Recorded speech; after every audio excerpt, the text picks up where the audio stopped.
بعد فأعوذ بالله من الشيطان الرجيم. بسم الله الرحمن الرحيم. لن تنالوا البر حتى تنفقوا مما تحبون وما تنفقوا من شيء فإن الله به عليم. صدق الله العلي العظيم. درود الشريف پڑھو. اللهم صل على سيدنا وسندنا وحبيبنا ومولانا محمدا النبي الأمي وعلى آله وبارك وسلم عليه بعدد كل معلوم لك دائما أبدا. अल्लाह तबारक व ताला जा तव्हां असांजे मथां अणगणिया करम ऐं एहसान आहिनि जो अल्लाह रब इज़्ज़त जलाल तव्हां असांखे इशा जी निमाज़ बा जमात नसीब फरमाई ऐं उन खां पोइ क़ुरान पाक जे हिन बाबरकत दर्स क़ुरान जे महफ़िल में वेहण जी तौफ़ीक़ बि इनायत फरमाई।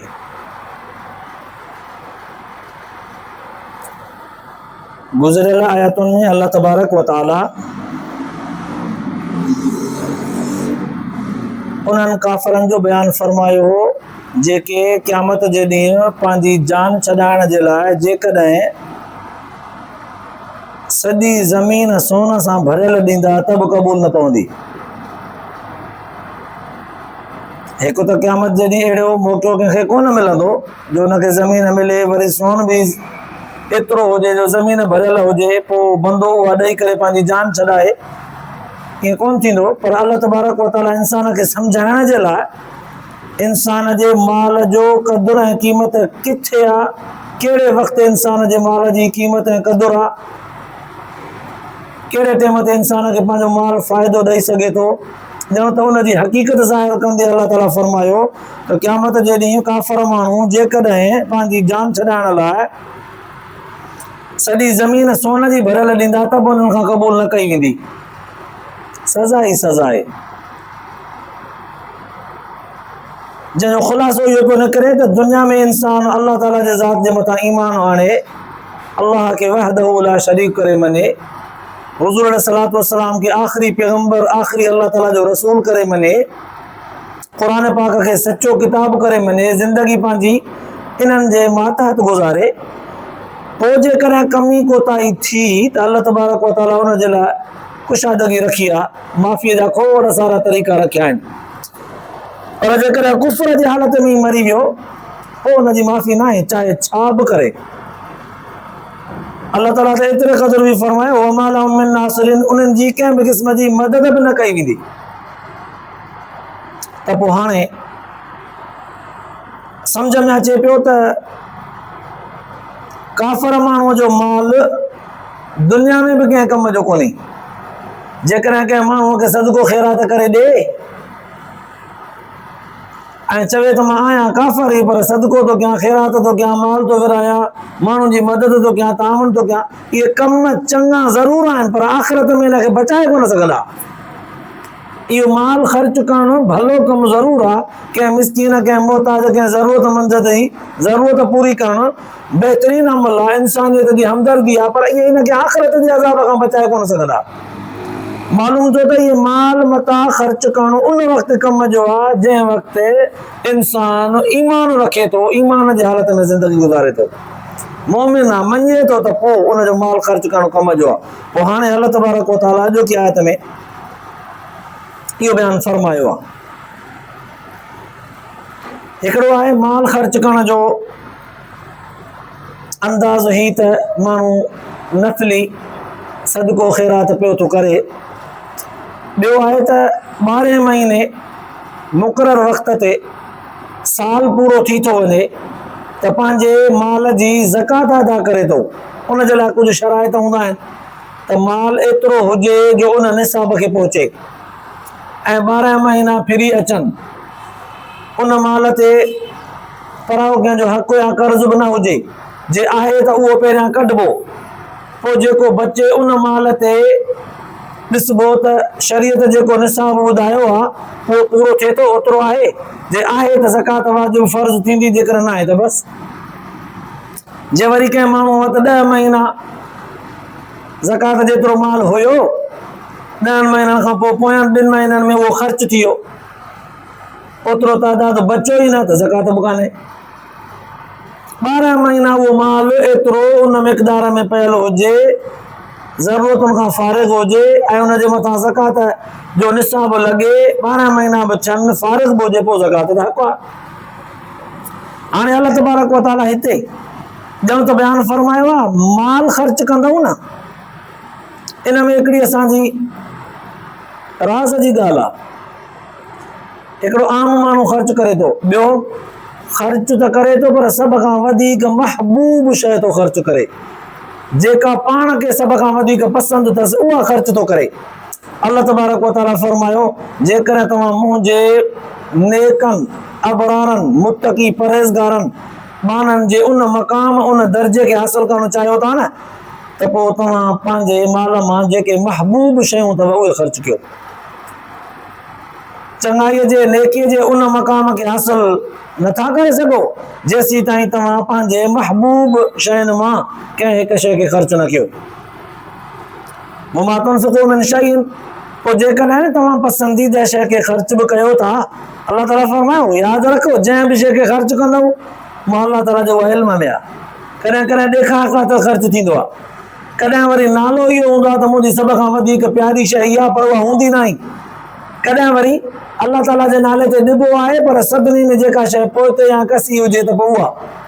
अल्लाह तबारक व तआला फरमायो जेका बि शइ तव्हां ख़र्च कयो था मुंहिंजे इल्म में आहे,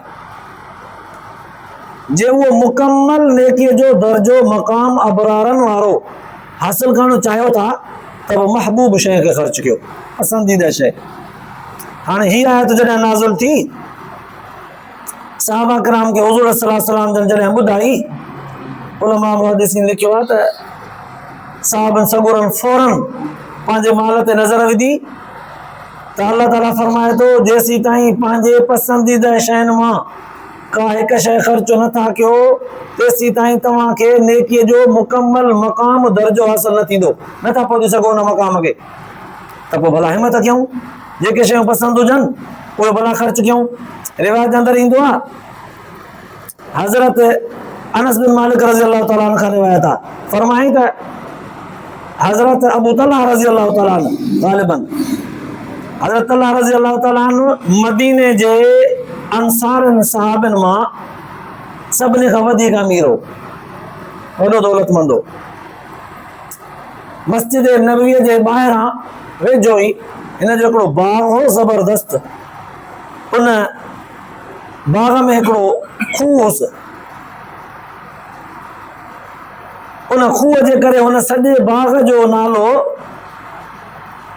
मशहूर हो। हाणे हुज़ूर सल्लल्लाहु अलैहि वसल्लम जन जे ज़बाना तरह मां इहा जॾहिं आयत ॿुधाई त हिन ॾिठो त मुंहिंजे सॼी मिल्कियत ऐं बागनि मां हीउ बाग सभिनी खां वधीक बहितर आहे, सभिनी खां वधीक भलो आहे, सभिनी खां वधीक। बीरहा, उन खूह जो नालो बेरहा। हाणे उन बाग जो नालो ई बेरहा मशहूर थी वियो खूह जे करे।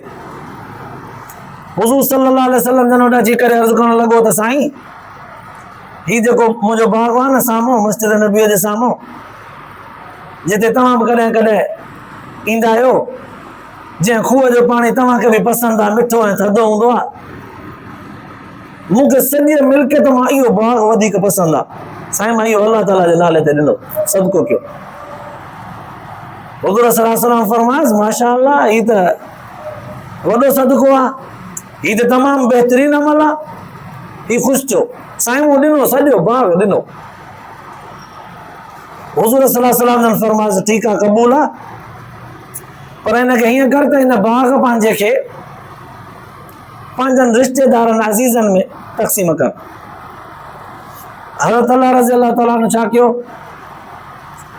ॻोल्हियईं पंहिंजे माइटनि में जेके ग़रीब हुजनि, हिनखे पंहिंजा सौट ग़रीब नज़र आया, उन्हनि में विराए छॾियईं, अबा हे ॿारो तुंहिंजो, हे ॿारो तुंहिंजो, हे ॿारो तुंहिंजो, हे ॿारो तुंहिंजो, अॼु खां वठी हिनजी मिल्कियत तव्हांजी आहे।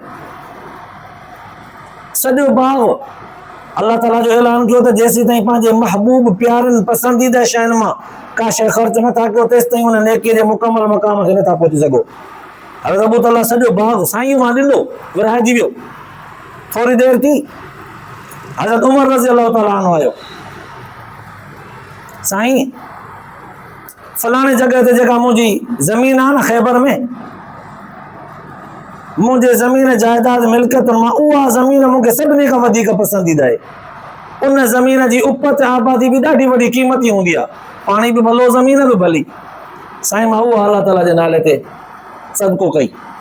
हुज़ूर सल्लल्लाहु अलैहि वसल्लम जन फरमाज़ उमर उहा ज़मीन न कर, ज़मीन जी जेका आबादी थिए न, उपत थिए, फसल जेको हुनजो थिए उहो सदको कंदो कर। चई साईं ठीकु आहे। पोइ महिनत करे हुनजो ख़र्चु कढी जेको पैसो ईंदो सॼो ख़र्चु कंदो, या जेको फसल न ईंदो उहो ख़र्चु करे छॾींदो। हज़रत उमर रज़ी अल्लाह ताला जो पुटु हज़रत अब्दुल्लाह बिन उमर उन दौर जो ज़बरदस्त शेखुल हदीस जयद आलिम हो। उहो बची करे साईं मूं वटि ॿी का अहिड़ी मिल्कियत त कोन्हे, बाबे जी जेका शइ आहे बाबो हाले आया त हुनजी मिल्कियत आहे, मूंखे पंहिंजी ज़ाती कान्हे।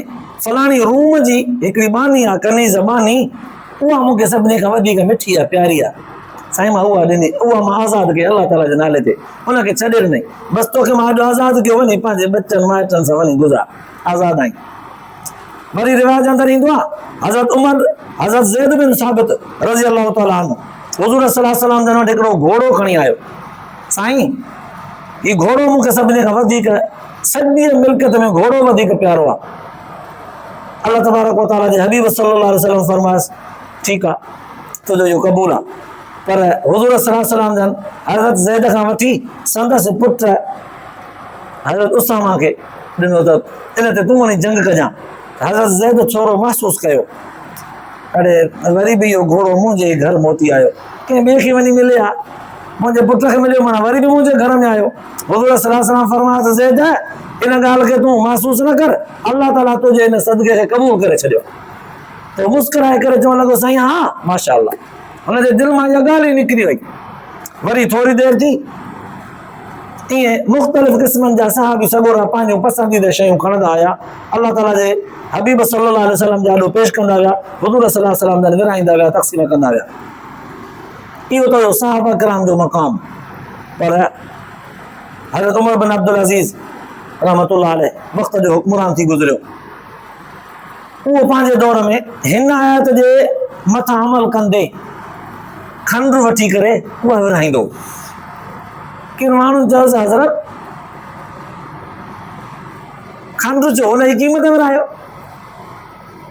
खंड चो पोइ चई अल्लाह ताला फरमायो आहे न जेके शयूं पसंदि अथव उन्हनि मां विरायो, मूंखे खंड ॾाढी पसंदि हूंदी आहे।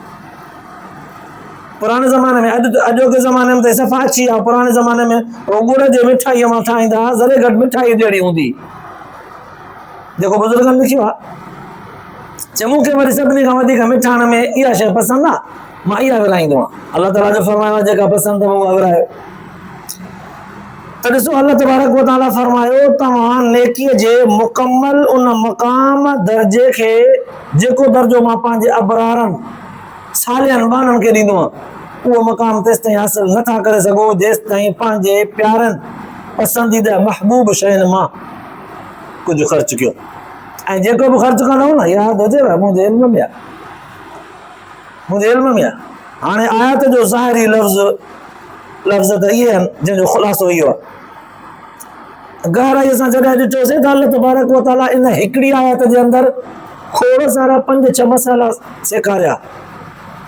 हिकु त माल जंहिंखे ख़र्चु करिणो आहे पंहिंजे हयातीअ में करे, हयातीअ में करे, मौत खां पोइ काई ख़बर कान्हे उहो काॾे वेंदो, पोयां हुनखे कीअं इस्तेमालु कंदा। बसि इंसान जी मिल्कियत उहा आहे जेका पाण खाधई खपायई बि अलाह जे नाले ते पंहिंजे हयातीअ में पंहिंजे हथ सां ॾिनई। इहा इंसान जी पंहिंजी ॿी सभु पढ़ाई आहे। हिकिड़ी ॻाल्हि मसइलो हिकिड़ो इन आयत मां इहो सम्झ में आयो। ॿियो मसइलो इहो सम्झ में आयो त गुज़िरियल आयत में जीअं काफ़र है क़यामत जे ॾींहुं अल्लाह ताला जे ज़ात जे आॾो पंहिंजी जान छॾाइण जे लाइ सॼी ज़मीन सोन सां भरियल ॾियनि त बि अलाह जी फरमाए थो क़बूल कोन्हे। पंहिंजे हयातीअ में जेकॾहिं खजूर जो हिकिड़ो अधु ॾियो त बि क़बूल आहे। ईमान जे हालत में, ईमान जे हालत में जेको वणे वॼो असांखे क़बूल आहे। काफ़र थी मरी वियो सॼी ज़मीन सोन सां भरे ॾींदो त बि क़बूल कोन्हे का, न के जान छुटंदव, न के कोई मदद करे सघंदो, न के अज़ाब हल्को थींदो। हयातीअ में ॾियो, ईमान जे हालत में ॾियो। ॿ 4 नंबर मसइलो हीअ आहे, अल्लाह तबारक व तआला ॼण त इंसान खे सेखारियो आहे त पंहिंजी पसंदीदा शयुनि मां ॾे, पसंदीदा शयुनि मां। सवाल पैदा थियो हिकिड़ो, कोई माण्हू पंहिंजे दुकान तां मसलन हिकिड़ो सब्ज़ीअ वारो आहे, फ्रूट वारो, अलाह जे नाले ते ॾे थो, पर ॻोल्हे ॻोल्हे अहिड़ा दाणा थो कढे जेके सुभाणे ताईं उहे ख़राब थी वेंदा, तंहिं करे ॾेई छॾ, जटींदा कोन। या कोई माण्हू पंहिंजे हिन लिबास कपिड़नि मां अलाह ताला जे नाले ते उहो वॻो थो ॾे जेको सम्झे थो हाणे मुंहिंजे कम जो न आहे, या त मां पायां कोन थो, पुराणो थी वियो आहे, या इहा डिज़ाइन इहो कलर हाणे रवाज मटिजी वियो आहे, या मुंहिंजे बुत खे सोड़ो वेकिरो कपिड़ो मतिलबु मुंहिंजे हाणे कम जो न आहे, पियो आहे बसि ॾे।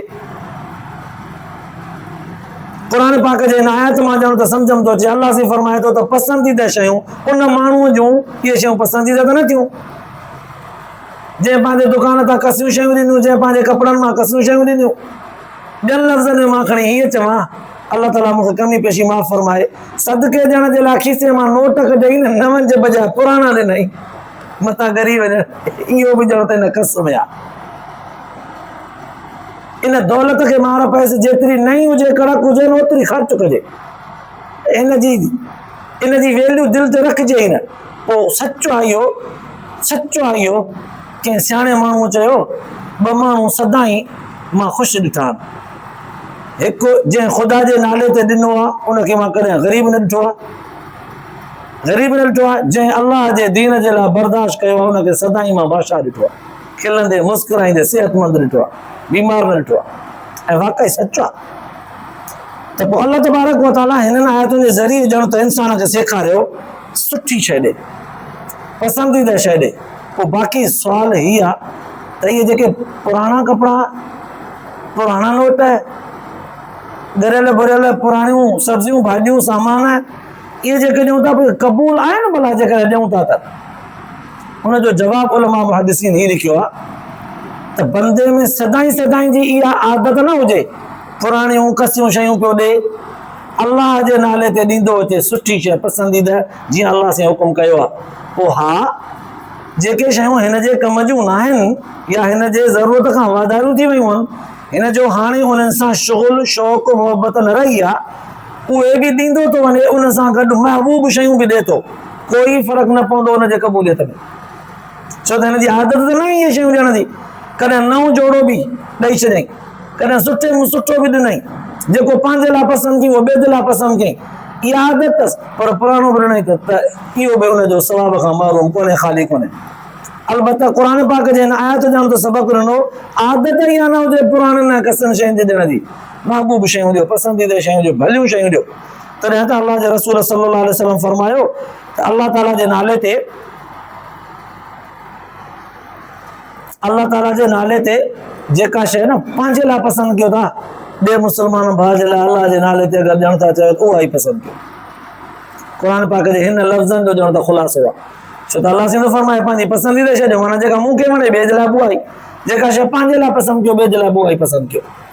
इन में जेको बंदे खे मक़ाम थो मिले, मक़ाम, उन मक़ाम जे करे इहो शर्त आहे, वरना त हिकिड़ो माण्हू आहे ई ग़रीब, हिकिड़ो माण्हू आहे ई ग़रीब वीचारो, एॾो दौलतमंद ई न ई जो सुठे खां सुठा कपिड़ा पाए, सुठे खां सुठा जूता पाए, सुठे खां सुठो घर, सुठे खां सुठो खाधो पीतो, सुठे खां सुठियूं गाॾियूं हुजण से आहे ई वीचारो ग़रीब, सभु कपिड़ा पुराणा अथसि, जे वठे थो त उहे बि लुंडे वटां पुराणा इस्तेमालु थियल आहे, हिन जे लाइ उहो नओं आहे। जुती वठे थो त पोइ कंहिंजी पाण पातल आहे दौराणी, हिन जे लाइ उहा नई आहे। हाणे इहो ग़रीब जंहिं वटि आहिनि ई सभु शयूं अधोराणी, उन बहाने खे जेकॾहिं अलाह जे नाले ते ॾियण जो शौक़ु पैदा थिए, उहो उन्हनि पंहिंजे पुराणनि मां जेका पसंदि हुजेसि उहा ॾे। अलबत्ता अमीर माण्हूअ जे लिहाज़ सां उहा कसी, हिन जे हिसाब सां उहा ई बहितर। माना जंहिं बंदे जो जेको मक़ाम आहे, जंहिंजी जेतिरी हैसियत आहे, जेको माण्हू जेतिरे मालदारी हैसियत कैटेगरीअ जो आहे, उन हैसियत सां पंहिंजे पसंदीदा शयुनि मां का शइ ॾे। ईअं बि न आहे जो क़ुरान पाक चयो हुजे त सभु शयूं उहे पसंदीदा ॾियो, पंहिंजे पसंदि वारनि शयुनि मां का बि हिकिड़ी ॾियो। हिकिड़ो कलर हिकिड़ो जोड़ो मूंखे पसंदि आहे, ओड़ो ई हिकिड़ो अलाह जे नाले ते ॾेई छॾियो, कंहिं दीनदार खे, कंहिं मिसकीन मिट माइट खे, कंहिं अज़ीज़ खे, कंहिं रिश्तेदार खे, बिल्कुलु ईअं जुती, बिल्कुलु ईअं खाधो पीतो। अल्लाह तबारक व तआला इहे शर्त सिर्फ़ु इन जे लाइ कया आहिनि त आम सदका ख़ैरात जेके माण्हू कंदा आहिनि उहे बि सवाब खां महरूम न आहिनि, उन्हनि खे बि मिलंदो। कसियूं शयूं हुजनि, पुराणियूं हुजनि, उन्हनि खे बि सवाब मिलंदो, पर मक़ाम उहो न मिलंदो जेको मक़ाम अबरारनि वारो आहे। उहो मक़ाम अगरि हासिल करणु चाहियो था त पोइ साईं पंहिंजे दिलि तां उहे शयूं कढो, जिन शयुनि सां तव्हां चाहत रखो था उहे शयूं ॾियो त ॾिसूं। जीअं न कॾहिं कॾहिं नंढे ॿार खे का शइ पसंदीदा रांदी को का खाइण जी शइ पसंदीदा उनखे वठी ॾिबी आहे, पोइ उनखे वठी ॾेई पोइ उनखां घुरबो आहे अबो मूंखे बि ॾे। उनखां सचुपच वठण जो इरादो कोन हूंदो आहे, पर चइबो आहे अबो मूंखे बि ॾे। पीउ आज़माईंदो आहे, ॾिसां इहा शइ हिनजी पसंदि आहे, वॾी मोहबत चाहत सां हिन शइ खे हिन हासिल कयो आहे, ॾिसां मां घुरां त मूंखे ॾे थो। पोइ जे उहो ॿारु ॾींदो आहे त केॾी ख़ुशी थींदी आहे, उहा वरी हुनखे मोटाए ॾिबी आहे, तूं खा तूं खा। प्यार में आज़माइण इहो हूंदो आहे त इहा शइ हिनजी पसंदीदा आहे। केतिरा ई ॿार कंदा आहिनि, कोई वठंदुसि न हिकु जेतिरो ॿार हुनखे बि न ॾींदो, हूं कंदो। अल्लाह ताला फरमाए त इहे जेके वॾा आहिनि न वॾा, इहे बि ॾिसां हूं था कनि की इहे मुंहिंजे नाले ते ॾियनि था, पोइ अल्लाह से फरमाए त इहे वॾा ॾींदा न इन खां वठी छॾियो, वठी छॾियो। उन ॿिए माण्हूअ खे ॾियो जेको वधीक उन्हनि जो मुस्तहिक हुजे, ग़रीब हुजे। त हिन आयत सेखारियो जे अल्लाह ताला जे ज़ात वटि अबरारनि वारो मक़ाम हासिल करणु चाहियो था त महबूब शयुनि मां ख़र्च कयो। तॾहिं त साहबनि सगोरनि हज़रत अबू तलहा बाग़ ॾेई छॾियो, हज़रत उमर सिंह ज़मीन जी उपत ॾेई छॾी, हज़रत अब्दुल्लाह बिन उमर उहा कनीज़ बानी रूम जी ॾेई छॾी, ऐं हज़रत ज़ैद बिन साबित घोड़ो ॾेई छॾियो। पसंदीदा शयूं ॾेई छॾियूं, जंहिं वटि जेका हुई ॾेई छॾियूं। त हिन आयत सेखारे छॾियो त अल्लाह तबारक व तआला जे नाले ते जेका शइ ॾियो उहा महबूब हुजे। हाणे हिते सम्झण जे लाइ हिकिड़ो लफ़्ज़ सुवाल पैदा थींदो आहे, जेका शइ अल्लाह जे नाले ते ॾियो उहा क़ीमती हुजे, वॾी क़ीमत वारी या सस्ती। कॾहिं कॾहिं माण्हू ईअं सम्झंदो आहे त जेका शइ वॾी क़ीमती आहे उनजी वैल्यू आहे, जेका सस्ती आहे उनजी वैल्यू न आहे। क़तान हिन आयत जो इहो मतिलबु कोन्हे। भले सस्ती आहे पर हिनखे ॾाढी पसंदि आहे, सस्तो आहे कपिड़ो पर हे पसंदि सां पाईंदो आहे, पंहिंजे पसंदि वारो ॾे, पोइ चाहे उहो क़ीमती हुजे या सस्तो हुजे। लफ़्ज़नि अल्लाह तबारक व तआला क़ुरान पाक जे लफ़्ज़नि में इहा ॻाल्हि बयानु फरमाई आहे, मिम्मा तुहिब्बुन, पसंदीदा, क़ीमती भले न हुजे। हिकिड़ो माण्हू चवे थो मूं वटि सुठा सुठा कपिड़ा पिया आहिनि वॾा क़ीमती, पर मां पायां कोन थो, मूंखे वणनि कोन था। आहिनि क़ीमती पर वणनि कोन था। अल्लाह जे फरमाए जेके वणनि था उन्हनि मां ॾे, मज़ो त ॾियनि, जेके वणनि था उन्हनि मां ॾे। जेके पैसा, जेके कपिड़ा, जेको खाधो, जेका शइ वणे थी उन मां ॾे, क़ीमती न हुजे भले। अल्लाह तबारक व तआला इंसान खे जेके शयूं सेखारियूं आहिनि, इंसान जे ज़िंदगीअ में अगरि उहे अची वियूं, इंसान वॾो क़ीमती आहे ऐं इंसान खे उहो मक़ाम बि मिली वेंदो जेको मक़ाम अल्लाह ताला बाने खे ॾियणु चाहे थो। ऐं जंहिं मक़ाम खे हासिल करण जे लाइ इंसान वटि पाण वटि को ज़ाहिरी अमल कोन्हे को, अल्लाह ताला हिन खां उहे कम वठी उनखे उहो मक़ाम ॾींदो आहे। बाक़ी सवाल पैदा थियो ही साईं, इहो त उन्हनि माण्हुनि जे लाइ जंहिं वटि कुझु न कुझु आहे, माल मता पैसो ॾोकड़ आहे त पोइ उहो भला सुठी खां सुठी पसंदि शइ ॾींदो अल्लाह जे नाले ते। हिकिड़ो ग़रीब आहे हुनखे ॾियण जे लाइ कुझु बि कोन्हे, पोइ हुनखे सदके ऐं ख़ैरात वारो अजुर ई कोन मिलंदो, छो त अथसि ई कोन माल मता। जीअं हुन दौर में साहबी सॻोरा हुया, हुज़ूर सल्लल्लाहु अलैहि वसल्लम जिन खां पुछा कयूं, साईं फिदा का बि उम्मी या रसूल अल्लाह, साईं मुंहिंजो अबो अव्हां जे मथां कुर्बान। इहे त सभु हज़रत अबू तलहा वारा, हज़रत ज़ैद बिन साबित वारा, हज़रत अब्दुल्लाह बिन उमर, हज़रत उमर सिंह वारा, इहे सवाब खटे विया। असां त ग़रीब आहियूं, असांखे ॾियण जे लाइ त कुझु बि कोन्हे, पोइ असां हिन सदके खां नेकनि वारे मक़ाम खां त रहिजी वियासीं, असांखे कोन मिलंदो। अल्लाह जे रसूल सल्लल्लाहु अलैहि वसल्लम फरमायो त इहो मतिलबु कोन्हे को त जेके माल ख़र्च कंदा, पसंदीदा शयूं ख़र्च कंदा, उन्हनि खे इहो मुक़ाम मिलंदो। जेकॾहिं कोई निमाज़ में, रोज़े में, ज़िक्र में, तिलावत में, इस्तिग़फ़ार में ख़ुशू ख़ुज़ू थो करे, वधीक दिलचस्पीअ सां थो करे, मुहबत सां अल्लाह ताला जे ज़ात जो ज़िक्र थो करे, अल्लाह जी इबादत थो करे, उनखे बि उहो मक़ाम अबरारनि वारो मिलंदो। माना जंहिं वटि जेका शइ आहे उहा अल्लाह ताला जे नाले ते ॾे। हिकिड़े माण्हू वटि जान जिस्म मज़बूत ताक़तवर आहे त पंहिंजे जान सां प्यार अथसि, तॾहिं हुनखे बचायो अथई। इहो महबूब जान पंहिंजी अल्लाह जे रस्ते में लॻाए, दीन जे कम सां लॻाए। जंहिं वटि अकुल आहे उहो सियाणप पंहिंजो अकुल इस्तेमालु करे, जंहिं वटि काग़ज़ कलम आहे उहो कलम इस्तेमालु करे, भले मालदार न हुजे, भले मालदार न हुजे। हिकिड़े माण्हू वटि सोच, फिक्र ऐं तदबीर आहे, अब मां पोड़ो आहियां, ज़ईफ़ आहियां, मां इहा लड़ाई या मुक़ाबला, इहे ॻाल्हियूं वॾियूं मुक़ाबलनि में तव्हां सां गॾिजी तहरीकुनि में हली कोन सघंदुसि। ॾसींदोमांव मां, बाक़ी कजो तव्हां। सोच मुंहिंजी, फ़िक्र मुंहिंजो, अमल तव्हांजो, पोइ ॾिसो कामयाबी मिलंदी। ज़ाहिर आहे इहो बि ॼण पंहिंजे हिसाब सां पंहिंजे सोच फ़िक्र सां शरीक थियो। माना जंहिं माने वटि जेका पसंदीदा शइ आहे उहा अलाह ताला जे नाले ते ख़र्च करे। उन मां मुराद सिर्फ़ु माल कोन्हे को, जान बि आहे, सोच बि आहे, फ़िक्र बि आहे, अकुल बि आहे, फ़हम बि आहे, इल्म बि आहे। अलाह जे रज़ा जे लाइ इल्म बि ख़र्च कजे। इल्म बि त महबूब आहे। सभ खां वधीक जेको माण्हू इल्म हासिल करे चुको आहे उन वटि इल्म जो वॾो क़दुरु आहे, छो त उन वॾनि धिकनि थाबनि सां हासिल कयो आहे। इहो बि अलाह जे राह में हुन इल्म खे कुशादो करे विरहाए। जीअं न माण्हू सदको विरहाईंदो आहे, ख़ैरात विरहाईंदो आहे बिना कंहिं गर्ज़ लालच जे, ईअं बिना कंहिं गर्ज़ लालच जे उहो दीन इल्म बि विरहाए। इनखे बि अलाह ताला उहो मक़ाम ॾींदो। त अलाह तबारक व तआला इहे सभु शयूं बयानु करण खां पोइ फरमायो, जेको बि ख़र्च कंदव उन में जे तव्हांजो रिया हूंदो, ॾेखा हूंदो, का लालच हूंदव, को गर्ज़ हूंदो, यादि रखो फ़इनल्लाह बि अलीम, मूंखे हर शइ जो इल्मु अथव। माना अलाह ताला बिना कंहिं मतिलब, बिना कंहिं लालच जे बाने खे ख़र्च करणु सेखारे थो। अल्लाह ताला शायदि तव्हां असांखे इहो मक़ाम नसीब फरमाए, ॿुधण ऐं ॿुधाइण खां पोइ आख़िरत जे लाइ निजात जो ज़रियो बनाए। आख़िर दवाना अल्हम्दुलिल्लाह।